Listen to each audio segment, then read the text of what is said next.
guys, welcome to this first review of Rick and Morty Season 3, Episode 1. That's what we're going to be reviewing today in part of this new review series. We're going to be reviewing weekly episodes of Walking Dead, Better Call Saul, all sorts of TV shows which we're really into. Me, Chad, and Jack are always going to have separate reviews, as well as reviews where we collab with each other. And then we obviously have our weekly talk show as well, which is called Film Talks. So check that out if you really want to. Our first episode premiered the other day, and it was pretty cool. We got some nice feedback for it, and we definitely hope to improve it in the future. Now, Rick and Morty. Oh god, I don't know where the fuck this came from. I remember just checking, going on YouTube, and all of a sudden it's like Rick and Morty Season 3 is out. I was like, what the fuck? No, what's going on here? I don't remember anything of this. No, and then I checked it, and it was legit, and I was like, holy shit, the first episode's out. What the fuck? So then I put it all over Facebook, people calling me out, and it's like, oh yeah, what a shit April Fool's joke. It's like, bitch, please, here's the link, okay? And they're like, oh my god. So yeah, I was just as shocked as anyone else. That was fucking great to see. So yeah, I immediately watched it 5 times, because I'm a nerd and I love Rick and Morty. So, what's the episode about? Well, at the end of Season 2, we know that Jerry screwed over Rick, and then Rick put himself into Galactic Federal Prison.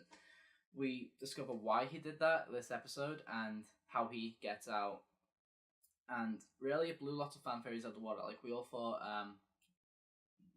Morty was going to break him out, and that's not what happens. In fact, Summer is the one who's trying to break him out, and Morty's like, no, don't. Anyway, this will be like a non-spoiler review. I'm not going to spoil the episode, I'm just going to talk about my general thoughts on it.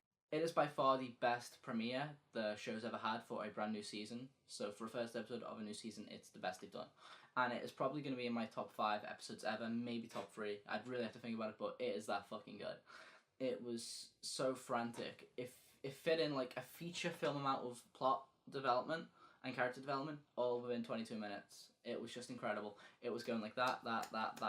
Okay, it was so fast. It was so fastly paced, but it never felt stuffed. And it felt just perfect for what it was going for. We do learn a bit more about Rick's backstory, though it's debatable whether what he says is actually true. And Nathan Fillion added just an amazing cameo in it. Well, not cameo, he had more of a guest starring role, but you could just tell it's him, and his charm just comes through. It's so good. The writing is some of the best the show's had as well in terms of just jokes. It's one of the funniest episodes of the entire show, in my opinion.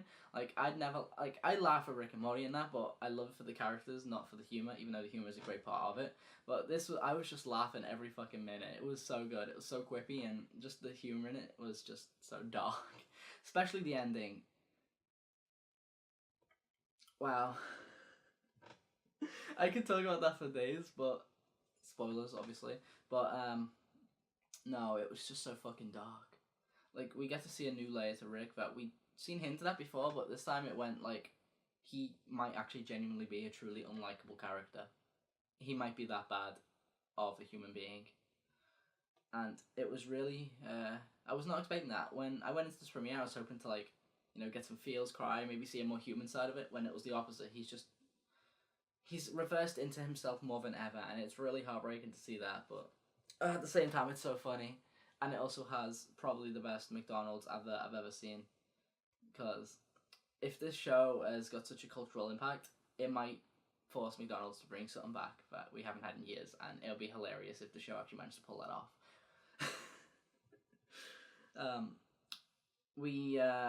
Right. So, of course, we get to see Rick break out of prison. And we get to see a little bit after what he does there. And we also get development with Morty and Summer with Rick, as well as Morty becoming more of a darker character and Summer sort of becoming the new Morty. And there are some developments with Beth and Jerry, which might change the show. I'm really intrigued to see where they're going to take that in the next episodes, whenever they're out. It says this summer.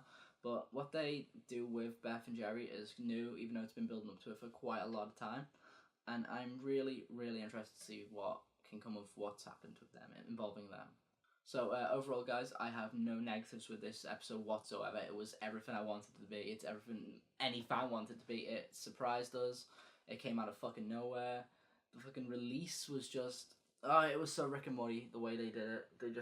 They announced it on April Fool's Day, but it was coming out the same day, and it's just genius. That was just fucking amazing. Almost as good as a certain other website's April Fools. I'm not gonna say the website, but we all know what it was, because we all went on that website. Anyway, guys, I'm going to give this episode a full 5 stars, okay? It was just that good. No negatives, only positives, and it seems like the show has reached an even new higher level of quality. It's fucking great. If the rest of the season is as good as this episode, it'll be by far the best season of the show yet, and probably one of the best series of pure animated comedy on TV. So yeah, guys, I hope you enjoyed this review, and stay tuned for further reviews in the future, and more talk shows, and anything else you'd like. Thank you. Thanks for watching, and have a nice day.